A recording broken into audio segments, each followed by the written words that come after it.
Welcome to the S.O.A.P.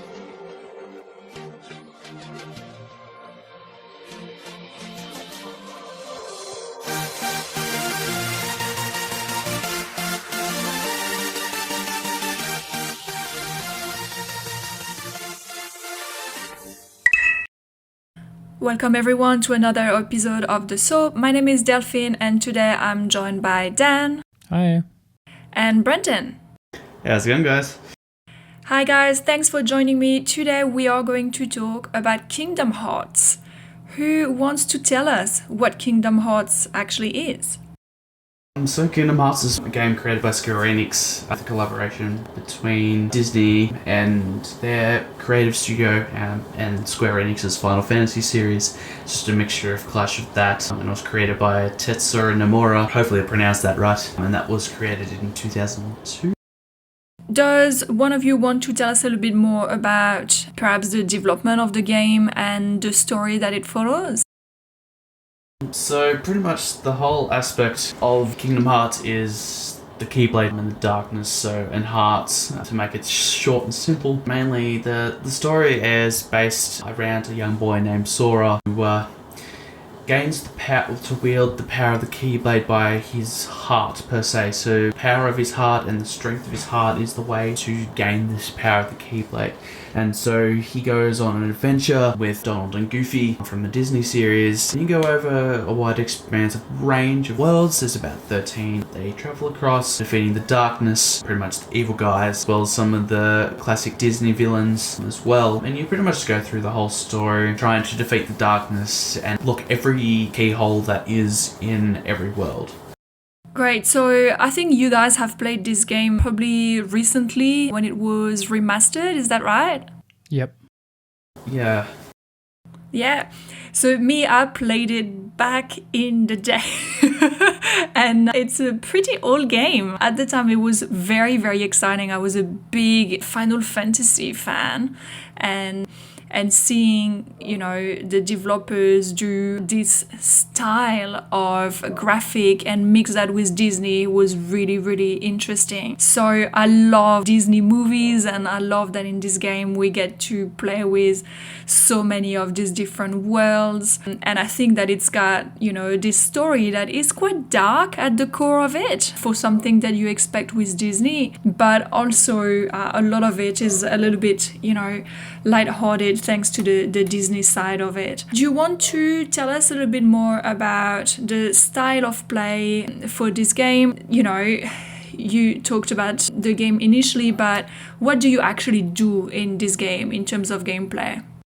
Yeah, so gameplay, essentially you play one character, Sora, as one of 3 characters running around each area. You're normally joined by Donald, Duck, and Goofy. So you control Sora in a third-person style hack and slash game. The other party members, whoever you have with you, are always computer controlled. Now you can customize how their behavior works. There's a menu, and essentially you choose how often they will cast spells, use items, that kind of stuff. So it's a little bit of control, but not really much. Most of it really does focus on you. But every world you go to always gives you another character that you can have. The thing about that is it does replace either Donald or Goofy. So if you go to, for example, Halloween Town, you've got Jack Skellington that can join you. But if you go to a different world other than Halloween Town, these characters can't join you. So the main theme is that you can use them to do certain things, but Donald and Goofy are really your friends for this whole adventure. It's just nice to be able to change it up a little bit. And to go with that, the cool thing about these worlds is that your appearance will actually change in some of the worlds to suit the worlds that you're in. Halloween Town, again, being one of my favorites, so it gives you that Nightmare Before Christmas actual theme to your characters, not just where you're going. So that's always quite unique. And certain areas will give you other abilities. You see Neverland, where you get the ability to fly,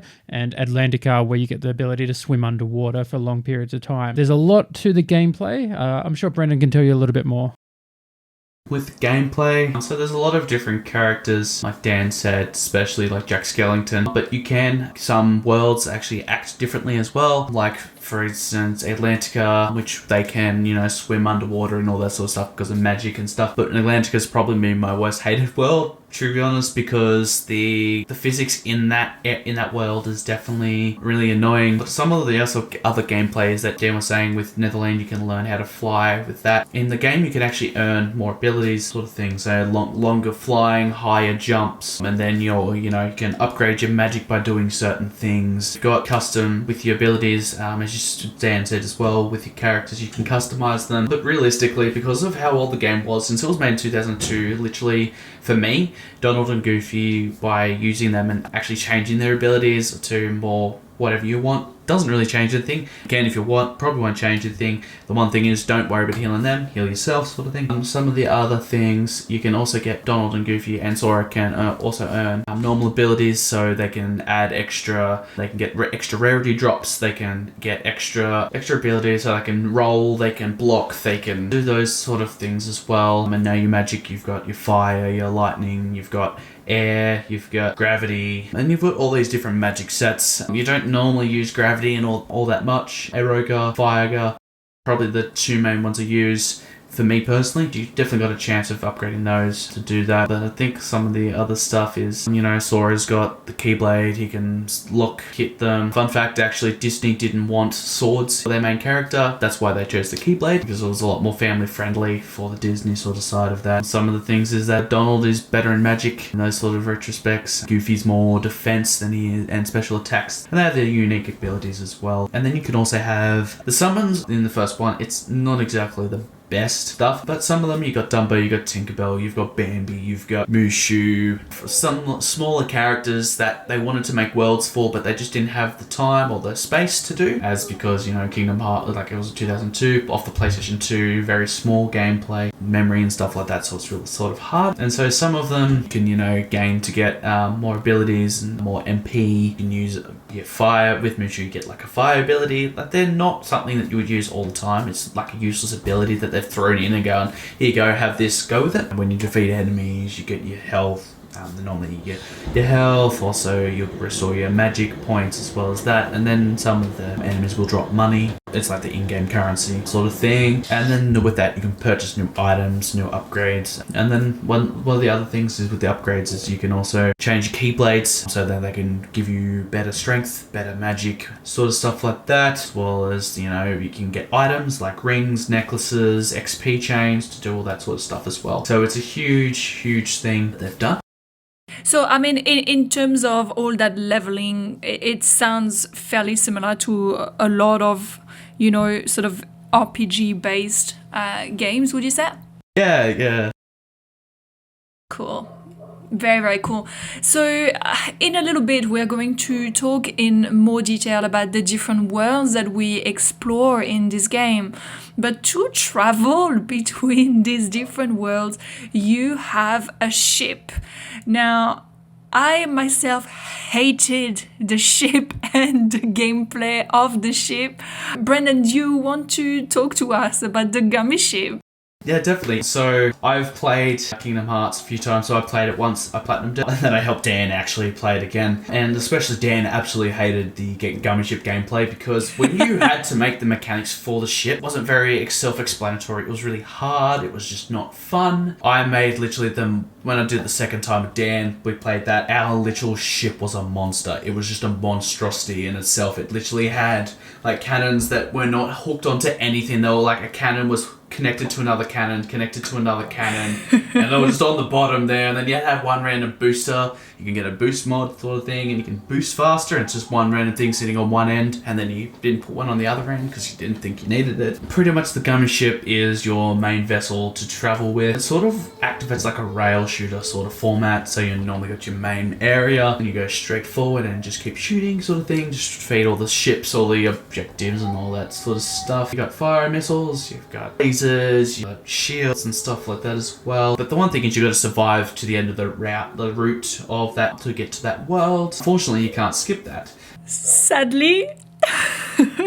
So, and then, you know, once you get further on in the game and you need to go to certain places, you've got your first loop around with all the certain worlds. So you have to go through pretty much like a second stage, pretty much. So you go through like a warp hole or a black hole sort of thing, and then you go through, and then you pretty much got like phase 2 of that to go to the next set of loop for the worlds. There's not a lot of customization really in there. You know, you've got your weapons, your engines, your armor, and then on top of that as well, you can get preset blueprints as well. So you can go and buy them from Sid, or you know, you can shoot certain enemies and you can shoot them down, and then you can get their blueprints.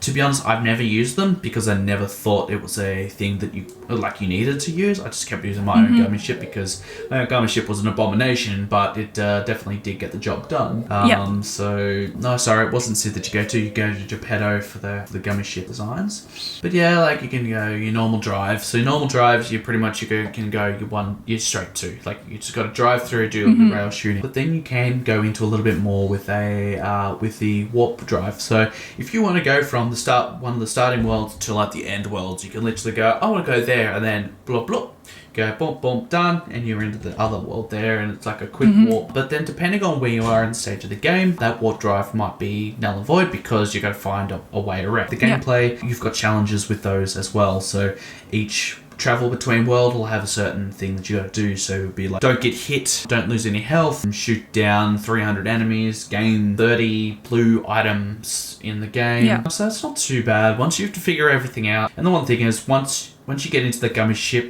creation, you just want to get out of there. And the worst part is sometimes you'll get stuck in there for 10 minutes going around and around in circles. And I found that when I first played it, you get stuck and you go, what am I doing? Where do I go? And you just can't. So gummy ships, not that good. They do get better in further generations of the series, but in number 1, because it was only a small game, they were still figuring everything out. It was probably one of the worst features in the game, to be honest. Fair enough. Dan, we talked about the fact you didn't enjoy it. Do you want to comment on that a little bit further?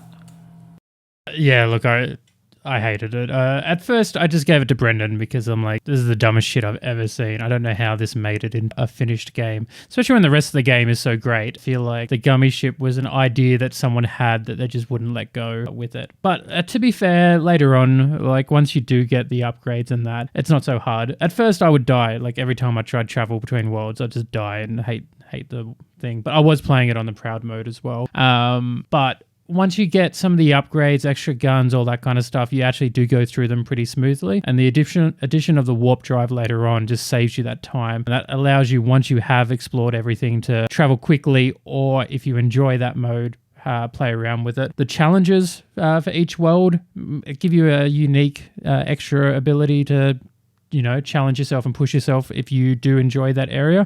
For the trophy, you don't need to get too many done, but each world has 3 different challenges, and some of them are actually pretty hard for it. So, it was a good idea that was just poorly implemented. I haven't played the other games yet. I'm going through them individually. It's a mode I would love to see still in there, but done 1,000 times better. So one of the things that did really well in this game is the immersion into all these different Disney worlds and areas, and all of them have very unique look and feel, different characters. So if you don't mind, we can talk about some of these different worlds. One of the first ones that you will encounter will be Traverse Town. Who wants to tell us a little bit more about it?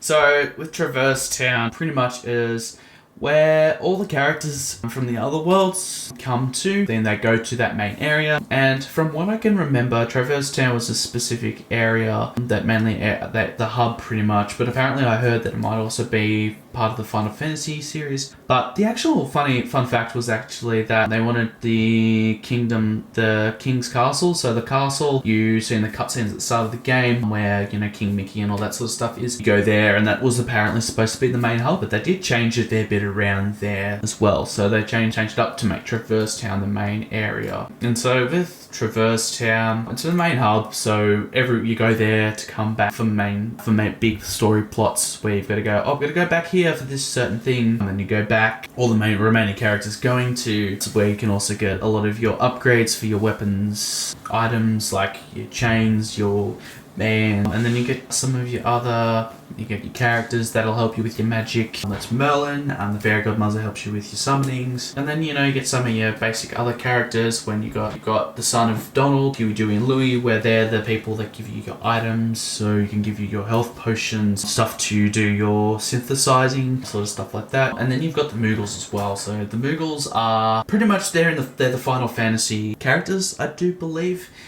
Yeah, I think they were initially in Final Fantasy V, maybe? Yeah, so they're the guys that do the synthesis. So with certain, you've got your main items and stuff, but with the Moogles, they help you create better items. I wouldn't say better items, but they help you.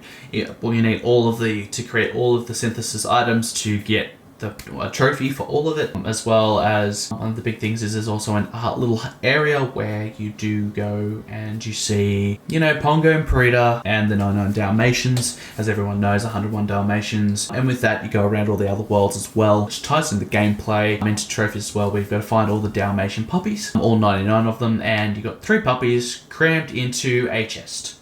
A very, very, very tiny chest. So, and you find those all around every world, and so you pretty much like that. And then as well, you get items by just going back. And once you get all 99 Dalmatians, you get a few items back as well. So there's a lot to do in it as well. So Traverse Town is a little bit different to a lot of the other worlds that you start your quest on, because the other ones will really revolve around the universe of very famous Disney movies. And the first one of these that we encounter afterwards is Wonderland. And Dan, do you want to tell us a little bit more about what you will find in Wonderland? Wonderland is as wacky as the movies would portray it as. It's pretty much insanity in a world. You will see things where rooms are upside down. Your character will be able to grow and shrink in size. And obviously everything to do with Alice in Wonderland is going to be in this location. So you get to meet the Queen of Hearts, and that's kind of where you start with all of this journey and that. It's really cool to see the Cheshire Cat in particular make appearances in this section. And that was one of the things that I really enjoyed in this area. As well as there's even like references to the Mad Hatter. You go to a table, you can sit down at his table and, crazy things happen with it and that. I'm not the biggest Alice in Wonderland fan. If anything, I'm more of a Pan's Labyrinth kind of guy. Delphine, you're probably more the Disney person. I certainly am, and Alice in Wonderland is not one of my favorite Disney movies. I didn't particularly enjoy that level. The Cat Soldiers, I remember them very well, and they really annoyed me. So not my favorite level out of them, but the universe certainly very, very, close to what you did find in the movie. So if that's something that you enjoy, that was enjoyable itself. One of the other things with this is each world, obviously they're going through the worlds to try and take all the hearts from the princesses and that. So this is one of the worlds where we do actually have a princess in Alice, and they're trying to take her heart from it. It's very interesting that some of the worlds don't actually have princesses, things like that. The Colosseum is probably the world that you go to after this, and it's kind of like an optional area. Instead of actually having a world where you explore and all that, this area revolves around challenges. And you're going to see Hercules. You're going to see Hercules in all the cartoon form. For people like me, I'm more of a Kevin Sorbo, The Adventures of Hercules kind of guy, but this one is very much related around the Disney again version of Hercules. So Hades sets up the scene in this area, but you're pretty much filling out the role of being a Hercules character while you're in this world, going through the Colosseum, fighting off waves of enemies, and it's really cool that you get to see all the enemies as you go through different challenges. You'll actually be able to get to enemies you haven't seen before if you go through far enough, so that's very cool. You also get a couple of extra throw-ins for this, namely with the Final Fantasy characters. They really like to throw Final Fantasy in this, and they tried to cover as many games as they could in it. You get to see Cloud and Sephiroth, which for a lot of people in this kind of detail was a big, big thing. Indeed. We talked about, the previous podcast, the Final Fantasy VII remake, and how amazing that's going to look to see these characters. What we haven't really seen at the time of this game was Cloud and Sephiroth in this full detail, playable characters, 3D models and that. We've got cutscenes and things like that, but this was a unique experience to see them. So it was really cool that you got to see these Final Fantasy characters jumping in there and being boss fight. Yeah, that was certainly one of the key things that drew me to the game initially, was that mix. The one thing for me, sort of when it comes to the Hercules Coliseum and all this sort of thing, Delphine probably understand this, but it's sort of like you're going from zero to hero sort of thing, like that whole song. Just pops in my head, you're going from zero to hero, and that's what means the most. That song comes into my head every time I listen to it, and I'm sort of like, well, you gotta earn the hero card. So you've literally, you're zero at that time, and then you get that hero card to go in and do the Colosseum, and then you start building your hero level up. So you literally go from zero to hero. By the end of the game, you're a hero, but in Hercules World, you're even more of a hero there as well. It's interesting you mentioned that zero to hero with the level cap, that 100 level cap, and that like there is such a growth of your character throughout this game.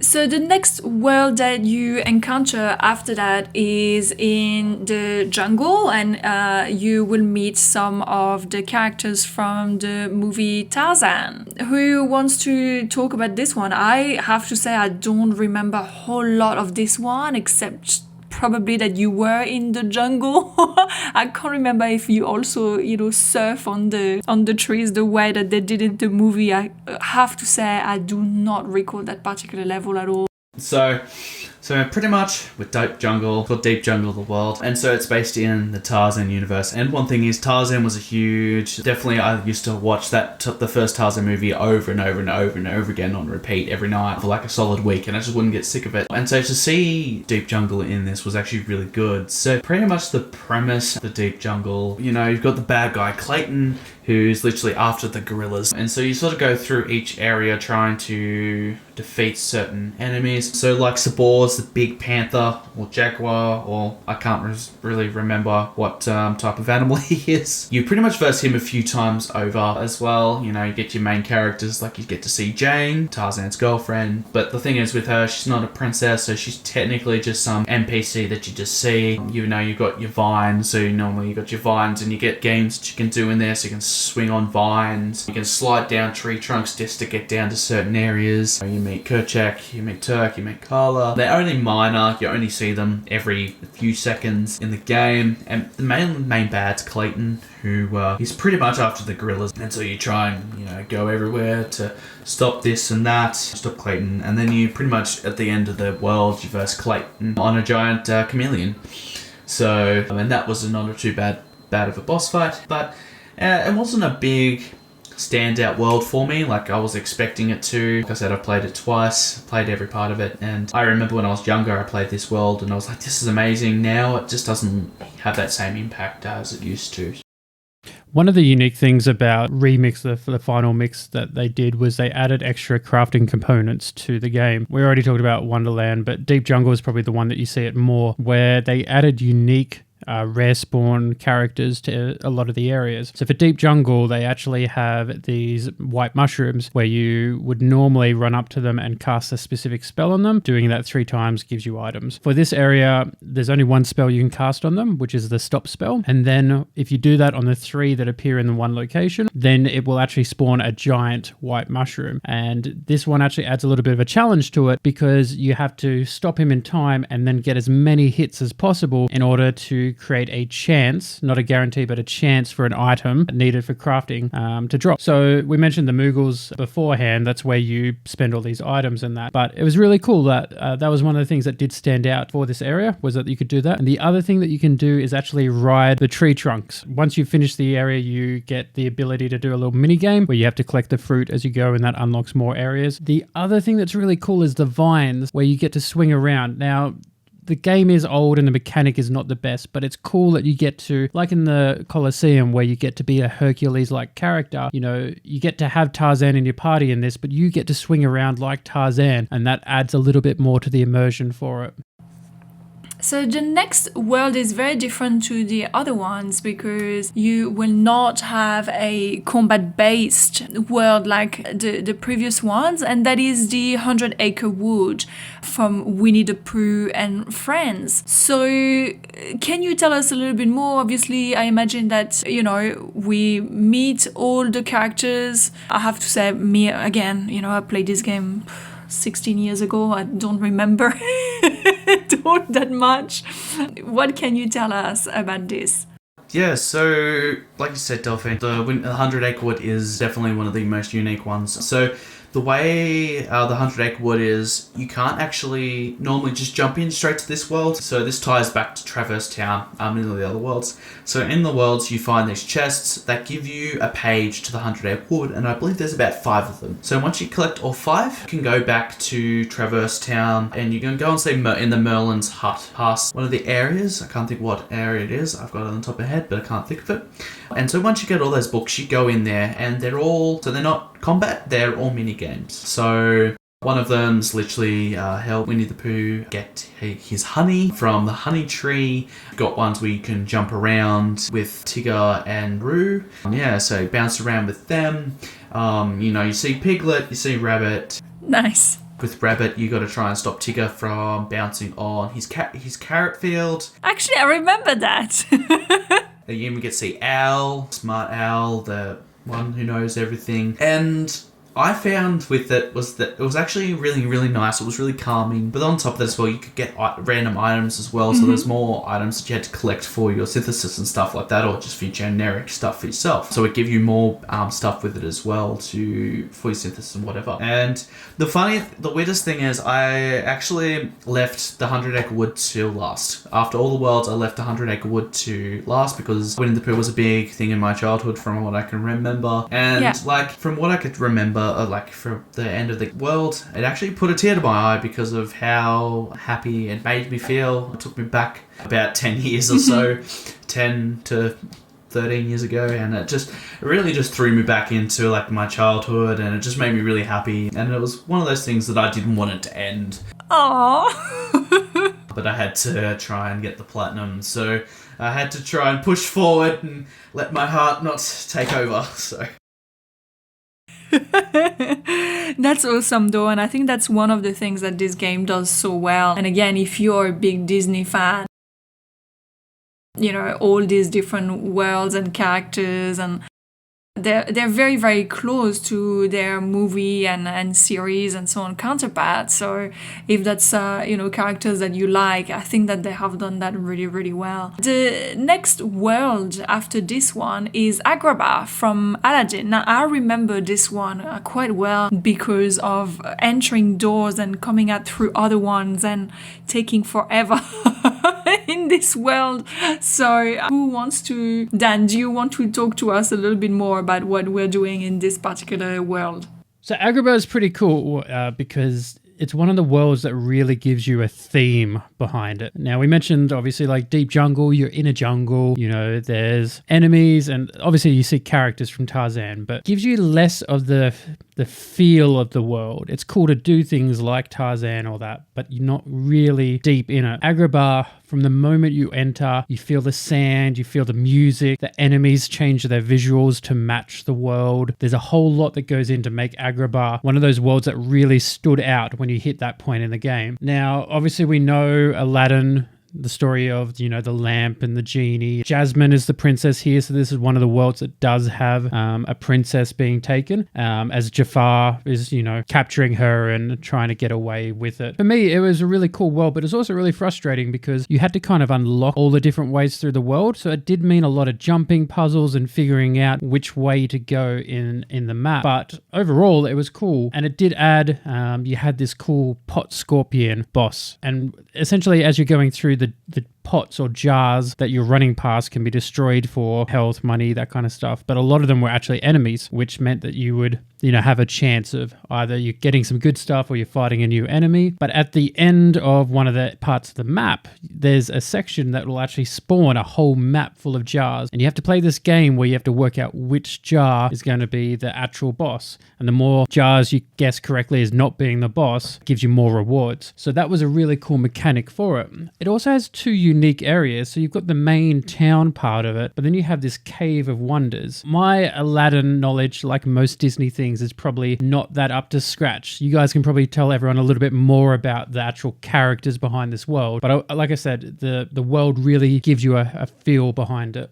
So yeah, as Dan said, there's a lot more stuff that have changed, like enemies have adapted some of the story, with Genie and Aladdin. This is where the story starts to get more and more interesting in regards to it as well, because you start to realize the princesses, that one princess is taken, so it sort of kicks off the story to keep going. You get to introduce to one of the Disney villains, Jafar, as well. The soundtrack was really nice in that one. I found was pretty good. It wasn't the best one through, but definitely made me feel like I was in the Arabian Nights sort of theme going through it. And then, you've got the Cave of Wonders Guardian. Yeah, and so in the movie, you've got the pebbles that are the was it stink bug or something like that? That I can't think what type of bug it was, but normally it makes the thing, and so you go. That's it, scarab, And so you go through there. You've got this Cave of Wonders, and like Delphine said, you do get lost because you'll go through one corridor, you go through another, and you're like, oh okay, and then you fall down, and then you go into this little water section, and you're like,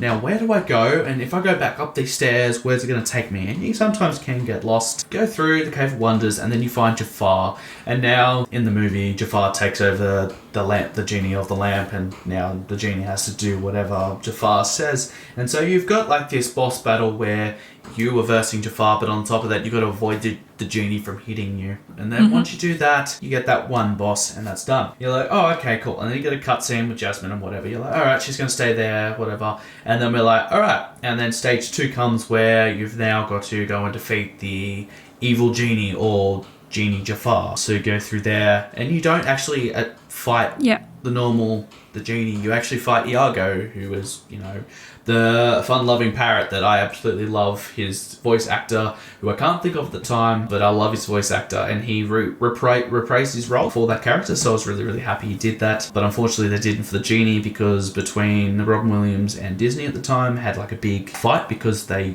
Disney actually used Robin Williams' for all promotion, which he did not want.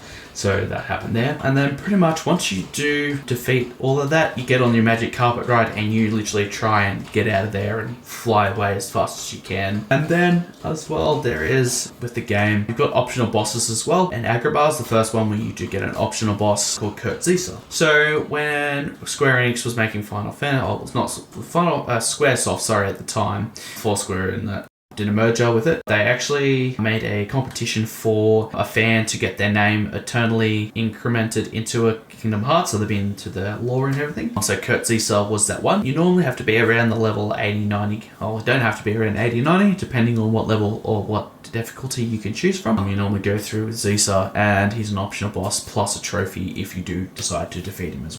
Very cool. And the voice actor for Iago is Gilbert Gottfried. And he has voiced Iago in pretty much every medium that Iago has been in. There's been a number of other sort of Aladdin spin-off movies and so on, and he's done that voice all the time. I believe he has not done the real action movie for it that came out this year. I think maybe, what's his name? Ian Turdick maybe did that? Whatever his name is from Firefly. Anyways, that was him. Okay.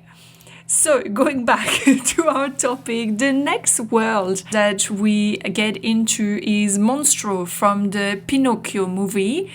Brendan, do you want to talk to us about it? Yeah, certainly. So with, Monstro is the new world that you go to. So this is actually the one world where you actually don't have a keyhole to lock. So that's a little bit of a fun thing. And as well as that, so pretty much after you go from the previous world, Agrabah, you normally will start heading to either Atlantica or Halloween Town, depending on which way you want to go. Normally we go Atlantica first, either one you go for. So you pretty much just use your gummy ship. You normally just fly around normally as you do. And then what happens is you're just randomly flying in your gummy ship defending something. And then a ginormous whale out of nowhere is floating in this magical, I don't know if it's space or in between worlds or whatever you want to call it, but I'll call it space. And so you've got this floating big whale coming through, and then he decides that you look yummy like a piece of gummy, and you decide that I'm going to eat you. So he full on engulfs you in it, and you're like, what the hell is going on? And so you first meet Geppetto, the creator of Pinocchio. And so what happens is you go there, and then you got to go and follow Pinocchio, because Pinocchio is wandering wherever. You also meet Cleo, which is the cat. You wouldn't really notice that she's there. but she's there. You take a little bit of notification of that, but it's a little small nod. And so pretty much you just go into Pinocchio. And this is another one where the worlds definitely make you get turned around. So you go through one and it's like, all right, you're in this area number 1, and then you got to go through to number 3, and then you got to go to 6. Then you go to 2, and then to 5. And then you finally go up to it, and then you verse this boss. I call him a parasite, so it'd be a stomach parasite. You verse, and you go in and you try and save him, but as well as that, it kicks the story off as well, because you see... So you go in there for the first time, you go after Pinocchio, and to verse the same boss the second time. In that world, there's no princesses or anything like that. It's a small nod to Pinocchio. They didn't do too much with it. I think it's a good nod. It's a small little world that probably take you half an hour to an hour to complete. It's not a big major thing that everyone would love. Cool, very cool. Now that you talk about it, I do remember being eaten by the massive whale. I think most people would remember being eaten by a giant whale. Well, I did not remember before we started that. As I said, I have a very sketchy memories from this game. So this is really good for me to remember. And it makes me wonder a little bit, how different some of the experience might feel with these new ones. So the next world, as you said, you were on your way either to Atlantica or to Halloween Town. So Atlantica is an underwater world from the Little Mermaid. Dan, do you want to talk to us about this one?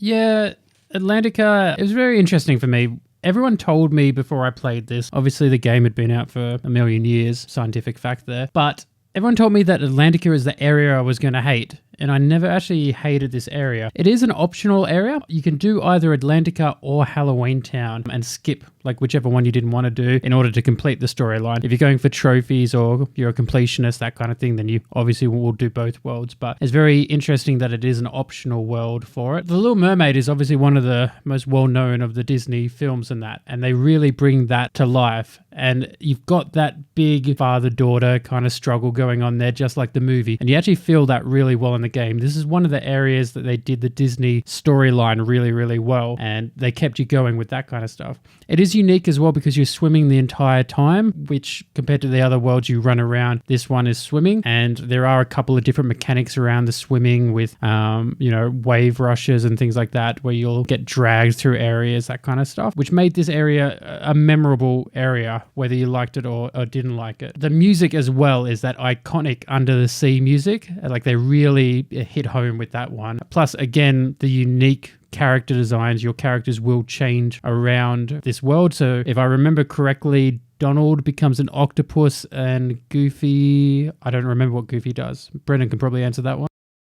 Yeah, so Donald, as I said, was an octopus. Sora is a merman. Goofy is a turtle, which was for me, was a very interesting design choice on Disney's part.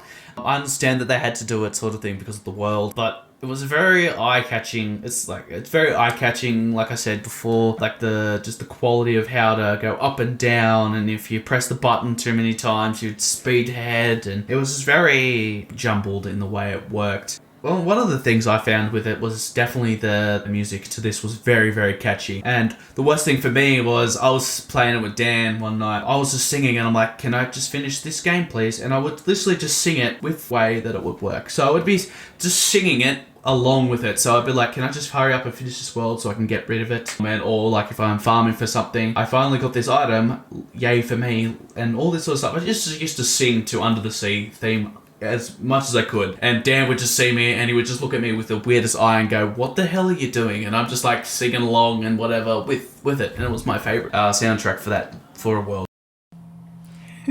Awesome. So the other world that you can do and that both of you guys have done when you're chasing trophies anyways, and one of my favorites is Halloween Town. You talked about songs, Brendan. I think this one also has a very, very cool song. This is Halloween. This is Halloween. And Dan has put a note in there that Marilyn Manson did do a better cover of it. I sort of agree, but sort of don't agree. I'm sort of the middle where I like the Disney one, but the Manson one definitely was a different change. But like I said with the Atlantica, I did the exact same thing. I would be farming for something, and I would literally be doing that Halloween song, dun dun dun dun dun. And you just get caught in it, and you just kept going over and over and over again with it. And the weirdest thing is, you don't get sick of it. You just don't get sick of it. So I was just like, Alright, man, I did that with Atlantica as well, I just didn't get sick of it. So, as Dan said earlier in the video as well, in the podcast as well, he did say about the visuals as well. I definitely enjoyed the visuals in Halloween Town a lot as well. It definitely did change characters up a lot. You know, one of the things was Sora had like a pumpkin mask sort of on the top of his head. It wasn't on his face, it was sort of on his head. They made Donald a zombie, like a mummy sort of thing. Now they changed it up a bit to make it adjust to everything, which I think Disney and Square Enix definitely did a good job with that. Normally, so you go through the story, you go into there, and because the Heartless are heartless and they don't have a heart to control, Jack Skellington wants to create a device that makes the Heartless dance. And so you go into this game where the Heartless for the one time don't actually find you and go, aha, I'm going to attack you now. They just go, alright, you're here, cool, hello. So you go a little bit more, and then they try and do a dance, and you meet Jack Skellington. And you go through and you got to collect certain things. You go shock, a heart, like beating, like a heartbeat and sort of stuff like that. So in that as well, you know, you've got your bad guys, Oogie Boogie, Lock, Shock and Barrel, which are the mischievous little triplets. I think they're triplets. I'm not quite sure if they were just random kids or if they were triplets, but it was very interesting. And then when they stole the heart, like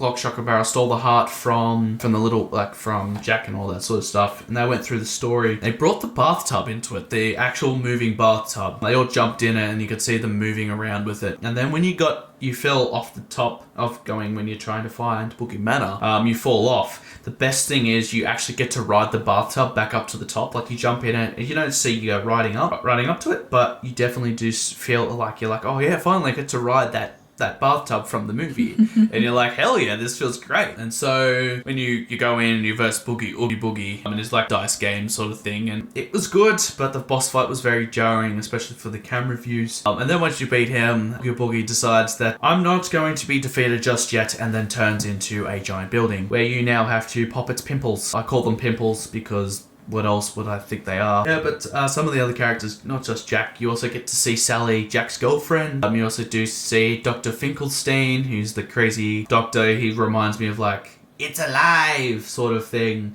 for Frankenstein's monster or something like that. And then you get Zero as well, who is the puppy dog, the ghost dog. But then you also meet the mayor, who's like the mayor of the Halloween Town, who wants to convince Jack to make grand Halloween sort of thing. The next level we talked a little bit about at the very beginning of the episode, and it's Neverland, and you did talk about, you know, the ability of flying. Brennan, do you want to tell us a little bit more about it?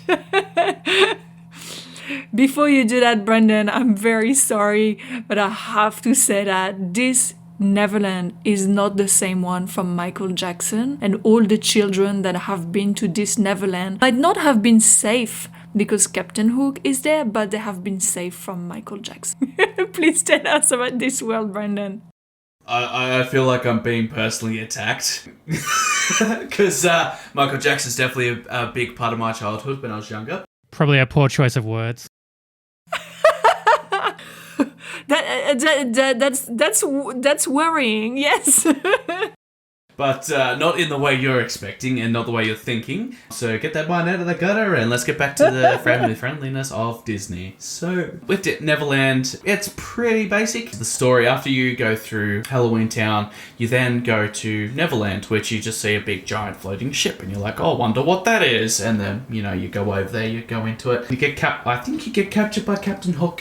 I would believe so, because Riku's there as well. You meet Hook, and then with Hook, with the Neverland as well, after a little bit, you do discover flight. So, like you said, one of the Lost Boys, and so you get to fly around, which is really, really cool. And so with that as well, you got to go and Peter Pan, go and save Wendy. So you meet Captain Hook as the main antagonist for this area. And so with that as well, you go onto the giant, you go and fight Hook yourself. Like, oh, when I was a kid, I'm like, I've always wanted to verse Captain Hook in fighting him and whatever. That it was like, yeah, I could finally fight Captain Hook. It was great. After you defeat Captain Hook, Crocodile, the one that clicks with the clock inside of him that goes after him all the time, Crocodile, and so he runs away from him after you defeat him. With Neverland, it actually made me feel like a little kid as well, because there's this little specific scene that made me smile a little bit. It's where Peter Pan decides to talk like Speed, does his little voice, and then as well, Captain Cook comes out and says, "What's up, Spee?" sort of thing. And it sort of made me a little giggle in my sort of side for it as well. You've got the clock tower. So you go into the cabin and you go and see Tinkerbell. And there's another option of boss. He's like the ghost of clock tower. And so with him, you've pretty much, it's another trophy achievable there.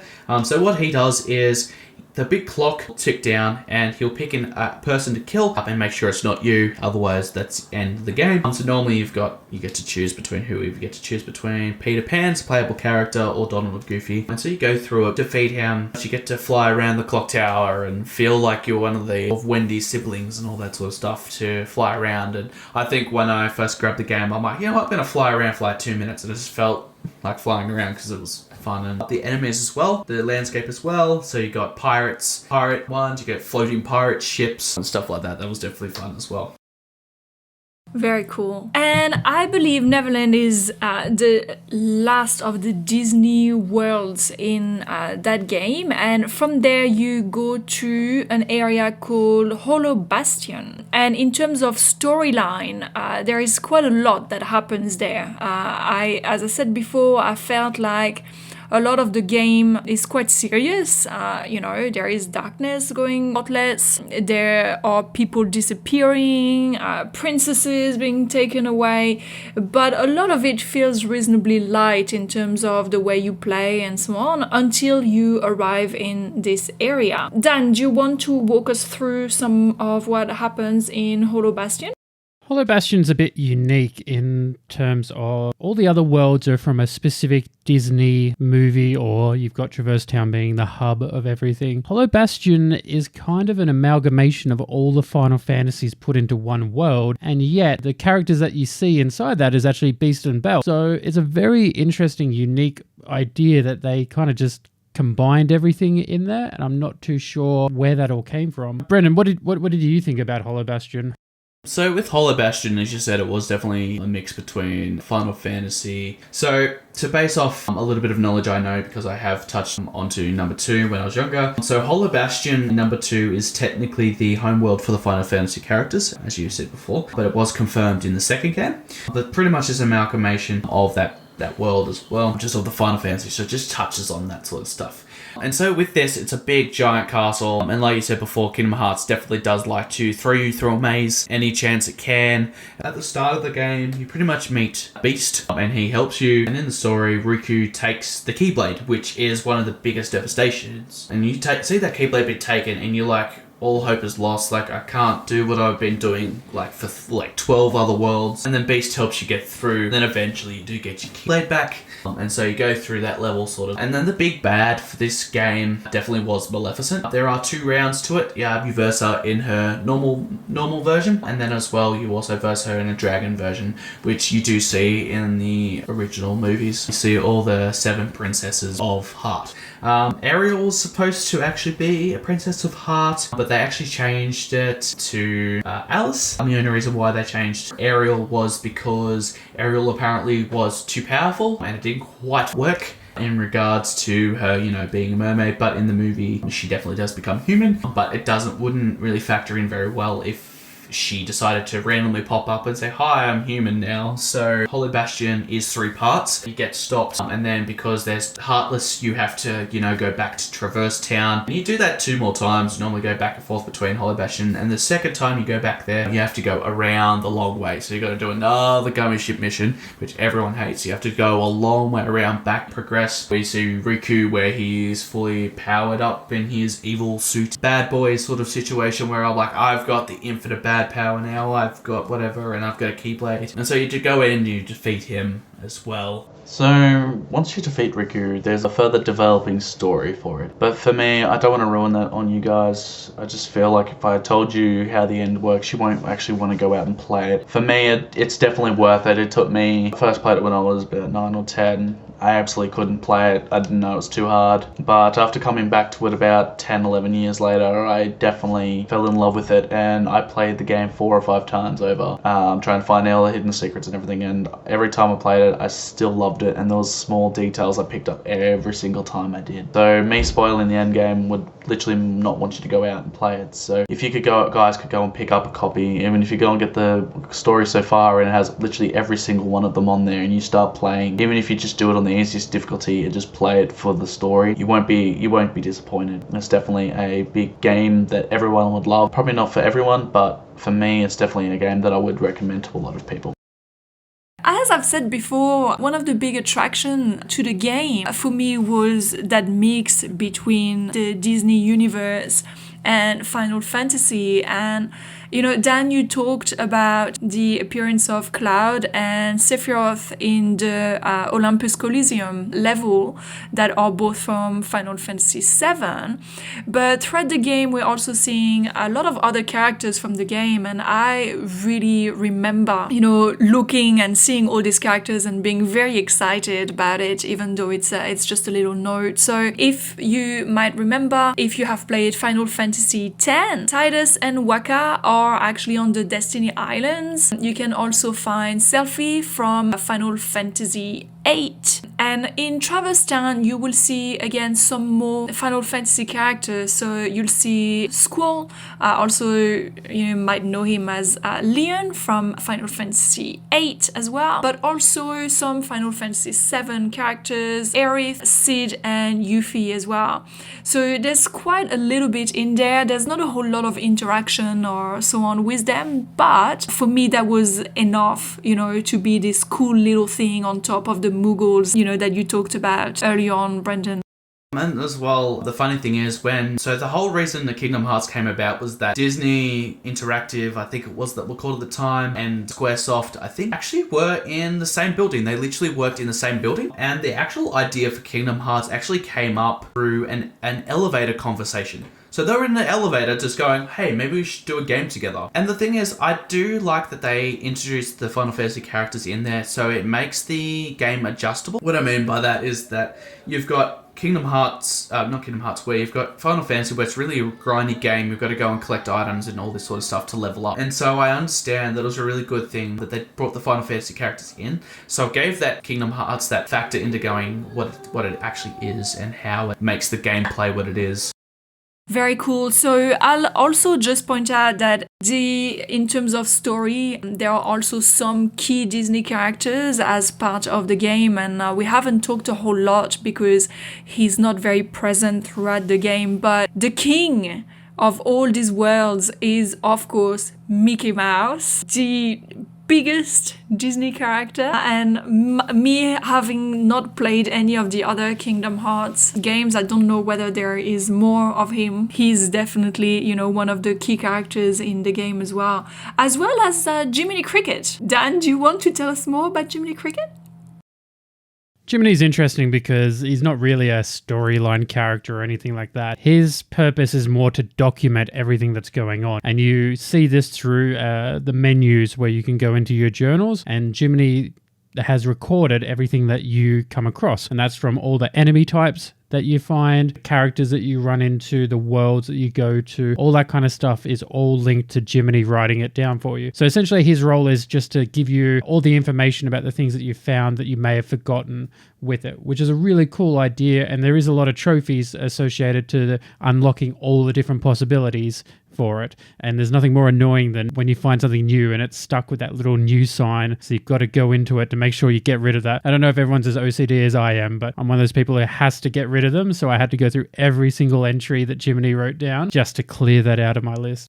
Yeah, I'm definitely the same with that, Jiminy, as well. I found it really good, especially for me who's wanting to play Kingdom Hearts 3 when it wanted to come out, so I literally just watched any storylines I could. But with Jiminy, he actually is a really good thing over the characteristics of all the other games as well, because his storyline you don't know in the first one. He literally follows you through every single game throughout Sora's adventure. So you don't see it now, but he's the one that definitely helps keep track of everything, and I'm definitely OCD as hell when it came to that. Like, where's that last Dalmatian? Or where's that last enemy? Why the hell have I got everything but this one? And it just definitely made that game, it gave that little bit of an added conscience to, no pun intended. Thanks, Brendan. Throughout the episode, we talked a lot about the music of the game, and I think that's one of the very powerful things that Square tends to do with games, and certainly in that era of them doing, all the Final Fantasy games. So, although we talked about the music and how very close to the movies it sounded, in fact, the music was pretty much developed for the game. And as a sort of fun thing, they did release all these musics as well, and in great Japanese fashion, people loved it, and they sold quite a lot of CDs at the time of the soundtrack of Kingdom Hearts. And if you're interested in knowing more, listening to this episode, you can go on Spotify and you can listen to a lot of this music. It is actually really, really good. One of the big things that I found with this game, when it came out, the song Simple and Clean was pretty much everywhere, and I actually really enjoyed it at the time. I will say that the remix, which is what the game, at least the final mix, opens with, is certainly not what I would have done to that song. But the main version, which you do find at the end of the game for it, I find is a very powerful song. What's interesting about it is that it doesn't really translate from the Japanese. So Hikaru Utada is the one who performs it in both Japanese and English. And she does phenomenal. Like, it's very clear you wouldn't pick up that, English wasn't her first language when she's singing it in English. But the translation to it, they struggled a lot to get the words to actually match what they were saying in Japanese. The words that they use in the Japanese ones, the meaning just doesn't translate to English. And I find that a very interesting fact with that. But that's the thing as well, when you think about it, when the game first came out, it had the normal soundtrack, normal intro and all that sort of stuff. But then when you really think about it, when the game went through a lot of its reproduction of going from the 2 to the 3 to the 4, it had that sort of thing where it was called the remix or the final mix. So it's sort of like a pun in itself when they went, okay, it's original by this, and boom, it just goes, we're going to remix it because it's the final mix. Nice. Look, listening to you guys talk about this game and me not having played it in a very long time, I don't think at this point in time that I would, want to go back to playing it, but it certainly makes me want to play the other games, and I'd hope that we do an episode about that a little bit later, and I think it's going to be interesting to talk a little bit more. The one thing, Delphine, is you're lucky that all of Final Fantasy games are now on the PlayStation 4, because when Netsura Nomura, I probably butchered the name again, he decided that he would expand his next Kingdom Hearts game onto the GBA. Not the PlayStation 2, but the GBA. And then with number 2, they went back to the PlayStation 3. And then later on, they did 365 over 2 days, and they chucked that onto the Nintendo DS. Then they decided that Nomura wanted it on the 3DS as well, so he's like, why not? We'll just chuck it on the 3DS. It also got chucked on the Vita, I do believe. So Nomura was very, very bad at going, alright, let's keep it on the PlayStation 2. But no, we're like, let's throw it everywhere else. So you're very lucky it's remastered on the PlayStation 4. I found a few fun facts while thinking of it. So with the main character being Sora, the funny thing was that Mickey was actually going to be the main character for it. But they also changed the design. They wanted someone human, so they went with Sora, but they wanted to make him a lion as well. This one's a really good one for the Final Fantasy eggheads out there like you, Delphine. They actually wanted to bring in Final Fantasy summons. So they were thinking about summoning in like Bahamut sort of thing. So someone found a code with the Bahamut name in there, but when they tried to put their name in it, in the magic menu, it actually crashed the game. So the name was programmed, but nothing else was ever put into it. So they were thinking about putting some Final Fantasy summonings in there as well. Thanks for these fun facts. All right. Well, thank you very much for listening to this episode. We are going to close on Kingdom Hearts, and we will be back in a future episode talking about Kingdom Hearts 2 and maybe even 3. Guys, thank you for your time today. I would also like to thank our background noises. So we apologize for the background noise. Thank you for listening to another episode from the S.O.A.P. We appreciate you listening to us. Continue to follow us on all the social media channels and find us on Facebook, Twitter, SoundCloud, all your podcast channels, as well as on Patreon.